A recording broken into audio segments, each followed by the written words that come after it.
Hello students, welcome to the Inspire Academics.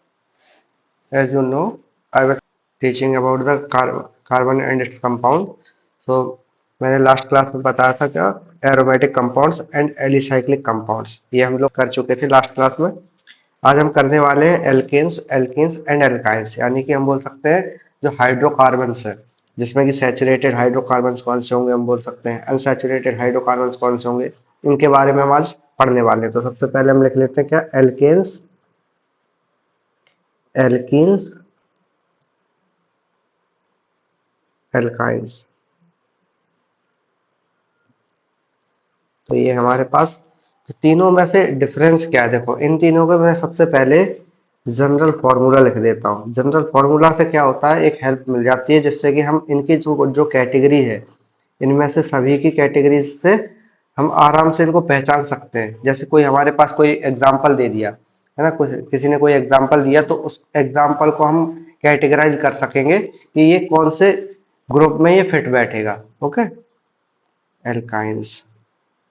तो general formula इनमें से होगा CnH2n+2, इधर होगा CnH2n, इधर होगा CnH2n-2। ओके, तो ये हम बोल सकते हैं, ये n क्या है, नंबर ऑफ एटम्स, कौन से वाले, कार्बन के एटम। जितने नंबर ऑफ कार्बन एटम्स होंगे उतने ही हम बोल सकते हैं, यहाँ पे लिख सकते हैं एन का नंबर। मैं यहाँ पे कार्बन एटम ही लिख देता हूँ, number of carbon atom. For example अगर हम बात करें तो इसमें क्या होगा, जैसे CnH2n+2 होगा, ठीक है। तो इसमें सबसे पहले हम अगर 1 रख के देखें, n नंबर ऑफ 1 अगर रख के देखें तो क्या होगा, तो यहाँ पे हम C1 रहेगा, H2n क्या हो जाएगा, 2 into 1 तो हो जाएगा 2 एंड +2 कितना हो जाएगा 4, यानी कि हो जाएगा CH4। अगर एक कार्बन है तो इसके पास 4 हाइड्रोजन होंगे इस वाली कैटेगरी में, यानी कि एल्केन वाले में। और अगर हम एल्किन्स की बात करें तो ये नंबर ऑफ 1 में, यानी कि n नंबर ऑफ कार्बन अगर 1 है, यानी कि कार्बन के नंबर 1 है, तो ये कंपाउंड नहीं बनेगा, यानी कि एल्किन्स ये नहीं बनाता और ये भी will not form n=1। Okay, तो हम n=2 में ये बना लेता है। n=2 में कैसे, C2 हो जाएगा यहाँ पे H2n यानी कि 4।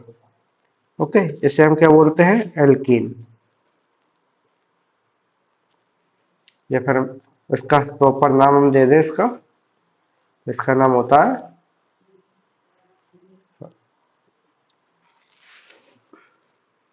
इथेन। इसका होता है मीथेन, इसका होता है इथीन। और इधर अगर हम देखें तो इसी के अकॉर्डिंगली बनाना का ट्राई करें तो CnH2n-2 तो C2H2। अब इसी से हम एक चीज और देख सकते हैं, तो इसमें क्या देख सकते हैं कि ये जो होगा इसके पास 4 हाइड्रोजन हैं जो कि सिंगल सिंगल बॉन्ड से भी बनाए हुए, क्योंकि हमें पता है कार्बन क्या है, टेट्रावैलेंसी शो करता है। ओके, और अगर हम यहाँ पे देखें तो कार्बन क्या होगा, यहाँ पे C डबल बॉन्ड C होगा और इस टाइप से इसने अपने आप को अरेंज करके रखा होगा। ओके, और थर्ड अगर हम देखें तो ये भी ऐसे है, तो इसने क्या कर रखा है, अपने आप को सिंगल बॉन्ड से इधर हाइड्रोजन के साथ में और कार्बन कार्बन के बीच में ट्रिपल बॉन्ड ये बना हुआ है। यानी कि हम इसमें अगर कैटेगराइज करना चाहें, ट्राई करें, तो क्या हो जाएगा, ये जो होंगे एल्केन कैटेगरी के वो क्या हो जाएंगे, सैचुरेटेड हाइड्रोकार्बन्स, सैचुरेटेड हाइड्रोकार्बन्स। और अगर हम इसको देखें तो ये दोनों क्या होंगे, अनसैचुरेटेड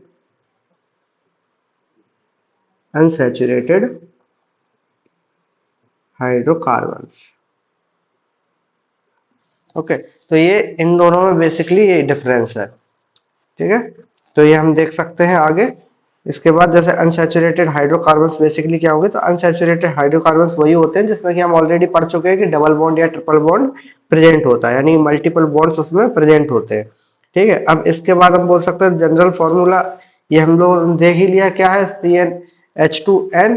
और इसके बाद इसका अगर हम देखें तो CnH2n-2, यानी कि तीनों कैटेगरी को हमने कैटेगराइज कर लिया और इसमें से हमने ये भी समझ लिया कि कौन सा सैचुरेटेड होगा हाइड्रोकार्बन और कौन से टाइप का हम बोल सकते हैं अनसैचुरेटेड होगा। ओके, इसके बाद कुछ आइसोमर्स के एग्जांपल्स लिख लेते हैं। अब आइसोमर्स के एग्जांपल मैंने लास्ट क्लास में बताया भी था क्या होता है आइसोमर। तो आइसोमर्स के एग्जांपल्स देखते हैं। तो सबसे पहले चेन आइसोमर है।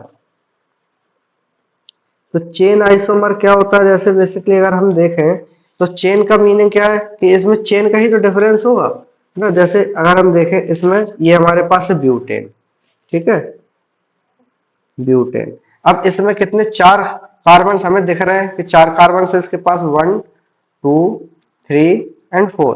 और अगर हम इसको दूसरे तरीके से अरेंज कर दे तो क्या हो जाएगा, ये इस टाइप से हम अरेंज कर सकते हैं। तो ये हो जाएगा हमारा आइसो ब्यूटेन। तो यहाँ पे हम बोल सकते हैं 1 2 3। और ये ब्रांच वाला हो गया, तो इसे हम ब्रांच में नहीं, मतलब इसको हम ब्रांच में कंसीडर करेंगे एज ए ब्रांच, बट हम बोलेंगे इसको, या फिर हम थर्ड वाले को इसको भी कंसीडर कर सकते हैं। तो ये वाला साइड वाला ब्रांच हो जाएगा ना। इसको अगर हमने इधर थर्ड कंसीडर कर लिया तो ये वाला क्या हो जाएगा, ब्रांच। बट हमें इस वाली कंडीशन में क्या क्या कहेंगे हम इसको, ये हो जाएगी हमारे पास ब्रांच। तो इसे हम बोल सकते हैं इसमें क्या है, ये चेन है इसमें स्ट्रेट चेन, बट इसमें स्ट्रेट चेन नहीं है, इसमें एक ब्रांच आ गई है, एक स्ट्रेट चेन के साथ साथ एक ब्रांच आ गई। तो इसे हम क्या बोल रहे हैं, आइसो ब्यूटेन। ओके, इसके बाद फंक्शनल ग्रुप हम देख सकते हैं। फंक्शनल ग्रुप के बेसिस पे भी होता है, अभी आगे फंक्शनल ग्रुप ही बताने वाला हूं मैं आपको। फंक्शनल ग्रुप, तो फंक्शनल ग्रुप के बेसिस पे आइसोमर्स को हम देख सकते हैं कैसे होंगे, इस टाइप से ओ एच। तो इसे हम बोलेंगे इथेनॉल। यस, इसके बाद अगर हम इसको रीअरेंज कर दे तो ये इस टाइप से बन जाएगा। तो इसे बुलाते हैं हम डाई मिथाइल ईथर।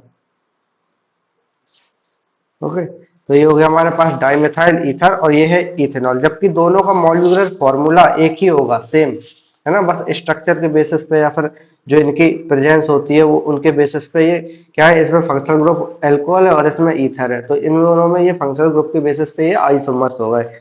इसी के अलावा हम बोल सकते हैं positional isomers. Positional isomers, positional isomers क्या हुए देख लेते हैं, अभी एग्जांपल से समझ में आ जाएगा। B R and B R यानी ब्रोमीन हमने लगा दिया। इसके बाद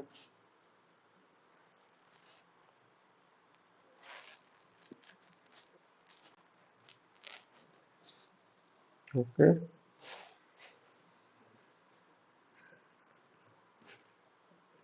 B R and B R, ये इसी के साथ में ऐड है, जुड़ा हुआ। इसके अलावा अगर हम देखें इसको भी हम लगा सकते हैं ऐसे, P R and P R. देखो हमारे पास क्या है, फंक्शनल ग्रुप भी सेम है, जैसे मैं ब्रोमीन है तो फंक्शनल ग्रुप सेम है, नंबर ऑफ कार्बन सेम है, स्ट्रक्चर भी सेम सेम दिख रहा है। बट इसमें क्या है, जो पोजीशन है आइसोमर से, या फिर हम बोल सकते हैं जो फंक्शनल ग्रुप की पोजीशन है तो वो चेंज हो रही है। तो जैसे इसमें अगर हम देखें तो यहाँ 1 2 हो जाएगा क्या, 1 2 डाइब्रोमो, डाई ब्रोमो बेंजीन। इसका तो नाम सबको ही पता होगा, है ना, बेंजीन का।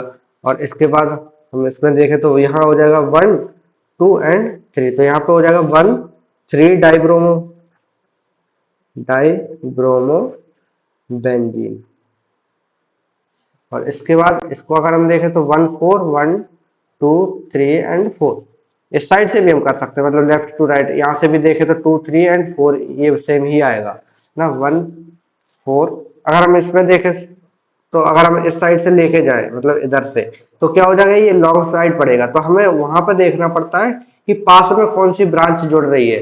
ओके, तो इसलिए हम क्या करते हैं कि पास वाले को देखते हैं नंबर, यहाँ पर जैसे 1 2 3 यहाँ पास में पड़ रहा है थर्ड पोजीशन पे। अगर हम लेफ्ट साइड से जाएंगे इधर से तो क्या होगा, 1 2 3 4 5 5 फिफ्थ पोजीशन में पड़ेगा। इसलिए क्या होगा, आईयूपीएसी के रूल के अकॉर्डिंग ये फॉलो नहीं कर रहा है ना, तो ये गलत हो जाएगा। इसलिए हम क्या कर रहे हैं, इधर 1 3 डाइब्रोमो बेंजीन। ओके, इधर हम देखते हैं 1 4 डाइब्रोमो बेंजीन। देखो सभी का नाम सेम है, दिख रहा है सेम सेम नाम है सबके, इतना इतना तो सेम है, डाइब्रोमो बेंजीन, बस पोजीशन चेंज हो रही, तो इसे हम क्या बोल रहे हैं, पोजिशनल आइसोमर्स। ओके, अब इसके बाद हम देख लेते हैं फंक्शनल ग्रुप क्या होते हैं। ओके, कार्बन के जितने भी कंपाउंड्स होते हैं, बहुत सारे टाइप के ये डिफरेंट डिफरेंट टाइप के कंपाउंड्स बनाते हैं, तो इसमें फंक्शनल ग्रुप का एक बहुत ही इंपॉर्टेंट रोल होता है। तो आप फंक्शनल ग्रुप देख लेते हैं होंगे क्या, फंक्शनल ग्रुप। फंक्शनल ग्रुप की सबसे पहले मैं डेफिनेशन लिखता हूं, एटम और group present in molecule which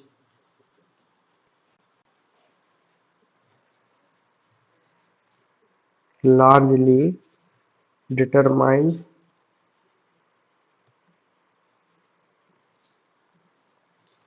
its chemical properties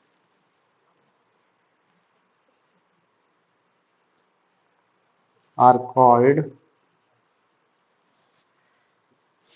as functional group।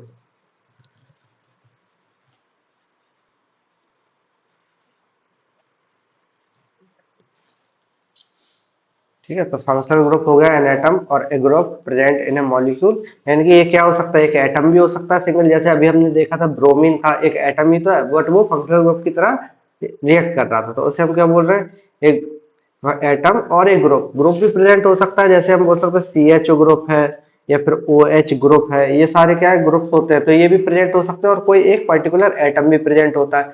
ठीक है, एक पर्टिकुलर जो हमारे पास क्या होगा, हाइड्रोकार्बन का जो मॉलिक्यूल स्ट्रक्चर होता है, या फिर हम बोल सकते हैं जो हाइड्रोकार्बन है, जैसे एल्केन एल्कीन एल्काइन हो गया, है ना, तो ये हम बोल सकते हैं क्या, इसमें प्रेजेंट होना एटम का या फिर ग्रुप का, जो कि क्या करेगा, केमिकल की डिसाइड करेगा प्रॉपर्टीज। ओके, केमिकल की प्रॉपर्टीज सभी टाइप की डिसाइड करेगा, उसे हम बोलेंगे फंक्शनल ग्रुप। ओके, अब इसके बाद कुछ एग्जांपल्स हम देख लेते हैं, एग्जांपल्स क्या होंगे। एग्जाम्पल हमने देखा था अभी अभी जस्ट, है ना, तो ओ एच ग्रुप है, ओ एच कैसे बोलते हैं, alcohol group, alcohol. Okay, alcohol group. अब इसके बाद कुछ इसकी जो प्रॉपर्टीज है, यानी कि जो फंक्शनल ग्रुप है, वो ethane and ethanol have different, यानी कि हम यहाँ पे एक एग्जांपल और अच्छे से लेते हैं, यहाँ पे है हमारे पास इथेन C2H6। ओके, C2H6, इसको हमने क्या किया, OH के साथ रिएक्ट करवाया, या फिर कोई KOH मान लो, KOH के साथ में हमने रिएक्ट करवाया, तो ये जब रिएक्ट करेगा तो क्या होगा, यहाँ से C2H5OH ये बन जाएगा, यानी कि ये था हमारे पास,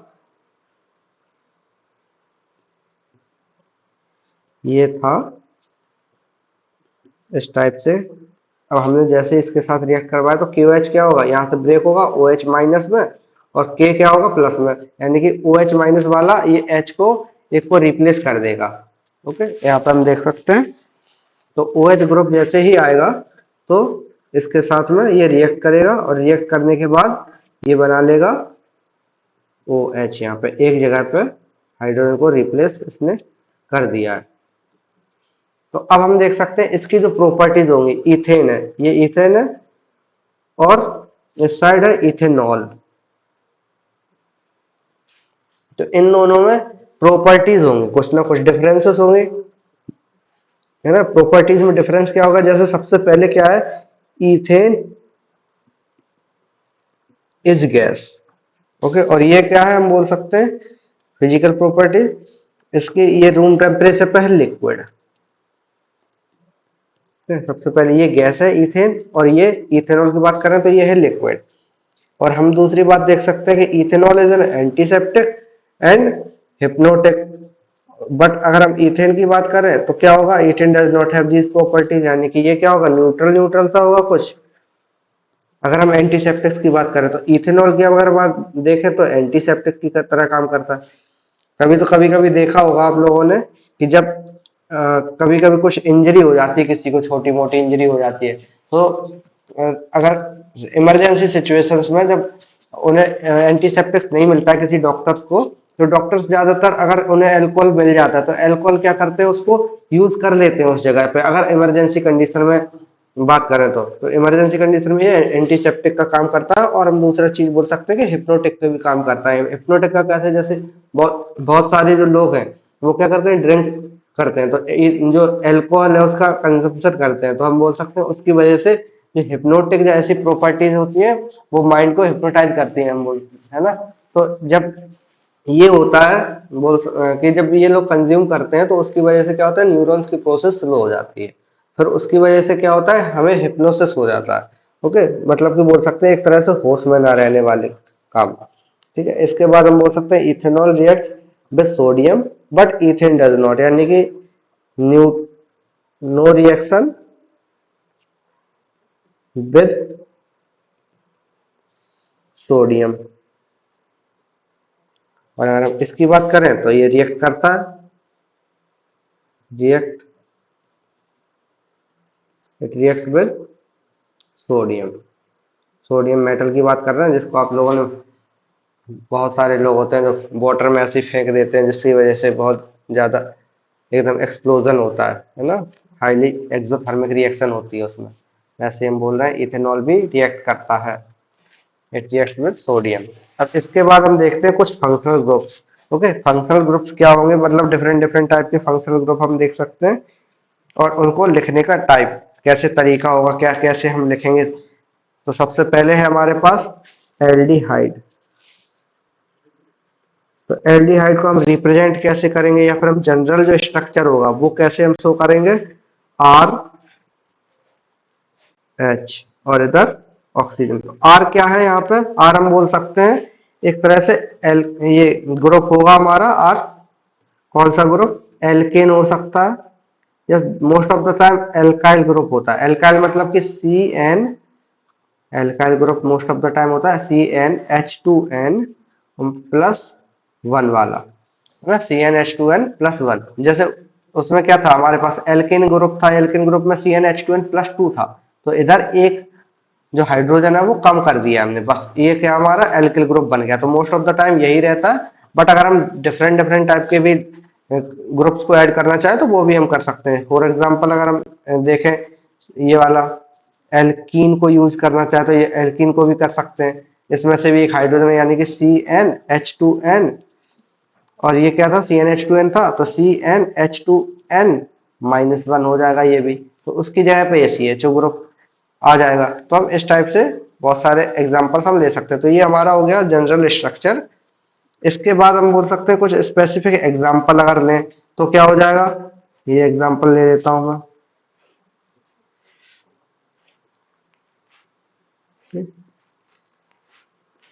ये हो गया हमारे पास एग्जांपल।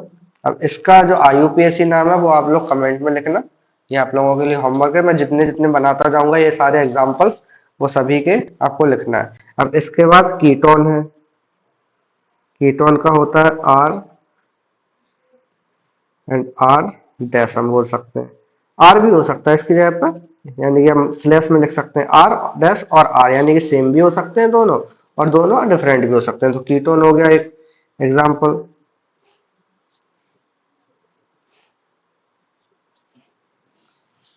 ठीक है, ये हो गया हमारे पास। इसके अलावा इसका भी IUPAC नाम लिखना है आपको, कार्बोक्सिलिक ग्रुप,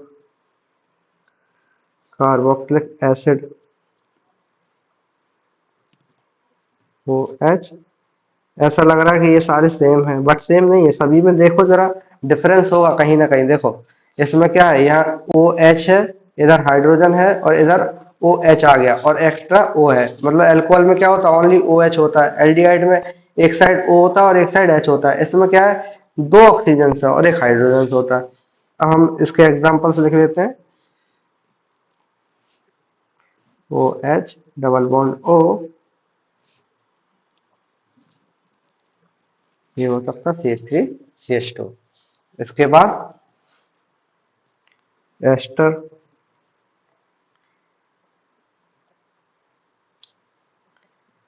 ओ आर, और आर डैश भी हो सकता है, यहाँ पे R double bond O. Ester का example CH3 CH2 O CH3 double bond O. इसके बाद एल्डिहाइड, एल्डिहाइड है R O R R dash, यहाँ पे ओ एंड सॉरी, ये क्या है हमारे पास, ये ग्रुप है एनहाइड्राइड। एल्डिहाइड का हम ऑलरेडी कर चुके हैं, ये ग्रुप है हमारे पास, ये एल्डिहाइड ऊपर था, सॉरी इसके लिए, है ना, ये नीचे क्या है एनहाइड्राइड ग्रुप है। तो एनहाइड्राइड के लिए हम एग्जांपल लिख लेते हैं CH3 double bond O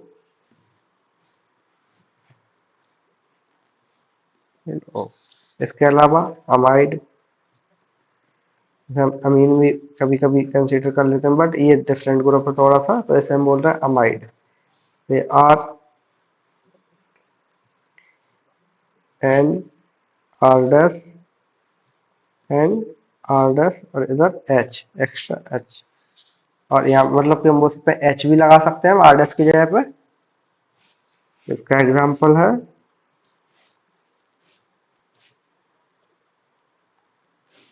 CH3 double bond O and H2। Okay, ये हो गया हमारे पास इतने सारे ग्रुप्स जो कि आपके सिलेबस में है। इसके बाद आते हैं कुछ terminal groups, terminal functional group, या फिर बोल सकते हैं हम नॉन टर्मिनल फंक्शनल ग्रुप्स। ठीक है, तो सबसे पहले टर्मिनल फंक्शनल ग्रुप बताता हूं मैं क्या होते हैं। टर्मिनल फंक्शनल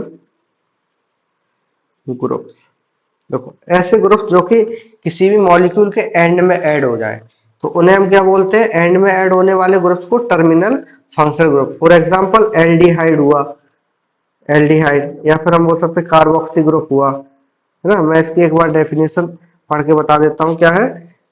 देखो, functional group which are always present at the end of the carbon chain are called terminal functional groups. Okay, इसके बाद नॉन टर्मिनल,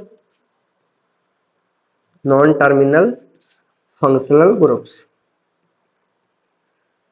फंक्शनल ग्रुप्स, तो इसमें कौन से होंगे, सबसे पहले हम बोल सकते हैं, देखो functional groups which are always present in between of a carbon chain are called non terminal functional groups. Okay, तो जिसमें हम बोल सकते हैं डबल बॉन्ड वाले, डबल बॉन्ड और ट्रिपल बॉन्ड। ठीक है, तो ट्रिपल बॉन्ड या डबल बॉन्ड, इसके ये जो होंगे फंक्शनल ग्रुप्स एग्जाम्पल, और इसका भी एग्जाम्पल ये। ओके, तो हम बोल सकते हैं टर्मिनल फंक्शनल ग्रुप्स ऐसे फंक्शनल ग्रुप्स हैं जो कि किसी भी मॉलिक्यूल, या फिर हम बोल सकते हैं किसी भी कार्बन के जो मॉलिक्यूल्स हैं उनके लास्ट में प्रेजेंट होते हैं। जैसे एल्डिहाइड हुआ, कार्बोक्सी ग्रुप हुआ, ओ है OH वाला हम बोल सकते हैं एल्कोहल ग्रुप हुआ। ओके, तो इस टाइप के जो होंगे उसे हम बोलेंगे टर्मिनल फंक्शनल ग्रुप्स। इसके अलावा डबल बॉन्ड वाले या ट्रिपल बॉन्ड वाले को बुलाएंगे हम नॉन टर्मिनल फंक्शनल ग्रुप्स। तो ये हम दो टाइप से इन्हें कैटेगराइज कर सकते हैं फंक्शनल ग्रुप को। ओके, सो यहाँ तक आप लोगों को समझ में आया होगा। इसके बाद हम नेक्स्ट क्लास में करेंगे। So thanks for watching, like करना वीडियो को, चैनल को सब्सक्राइब करना। मिलते हैं नेक्स्ट क्लास में।